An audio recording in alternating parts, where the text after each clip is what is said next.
সন্তান হওয়ার পর থেকে বাংলা টেলিভিশন থেকে দূরে রয়েছেন অভিনেত্রী মোনালিসা পাল। একসময় ছোট পর্দায় ভিলেন হয়ে পর্দা কাঁপিয়েছেন, তবে এখন আর তার দেখা মেলে না বাংলা সিরিয়ালে।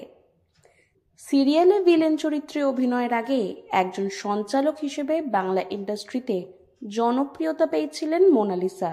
হাওড়া ব্রিজ শো এর হাত ধরেই মিলেছে তুমুল জনপ্রিয়তা। সাত পাকে বাঁধা, বোঝে না সে বোঝে না, দ্বীপ জেলে যাই, কে আপন কে পর, এরকম একাধিক জনপ্রিয় ধারাবাহিকে অভিনয় করে দর্শকদের মুগ্ধ করেছিলেন মোনালিসা। বহু বছর ক্যামেরার সামনে না থাকলেও সোশ্যাল মিডিয়ায় মোনালিসা ভীষণ অ্যাক্টিভ। আচমকাই বাংলা সিরিয়াল নিয়ে লম্বা পোস্ট করলেন অভিনেত্রী।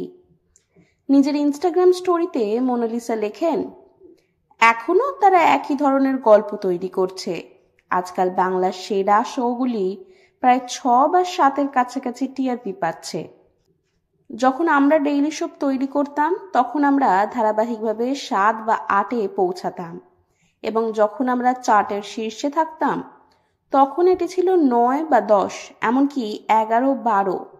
অবশ্যই আমরা ব্লকবাস্টার বিএসবি অর্থাৎ বোঝে না সে বোঝে না এবং কেএকেপি কে আপন কে পর সম্পর্কে কথা বলছি। সময় বদলেছে এবং আমাদের তাদের সাথে বিকশিত হতে হবে।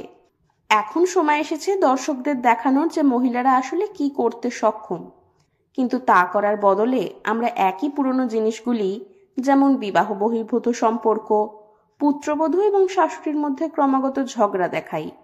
হ্যাঁ, এটি নাটকীয়তা, এবং হ্যাঁ, আমাদের দর্শকদের বিনোদন দেওয়া দরকার, এবং অবশ্যই আমার মতো একজন উপযুক্ত খলনায়ক থাকা উচিত। কিন্তু মানসিকতা এবং সৃজনশীল দলগুলিকে পরিবর্তন করতে হবে, অন্যথায় ফলাফল স্পষ্ট।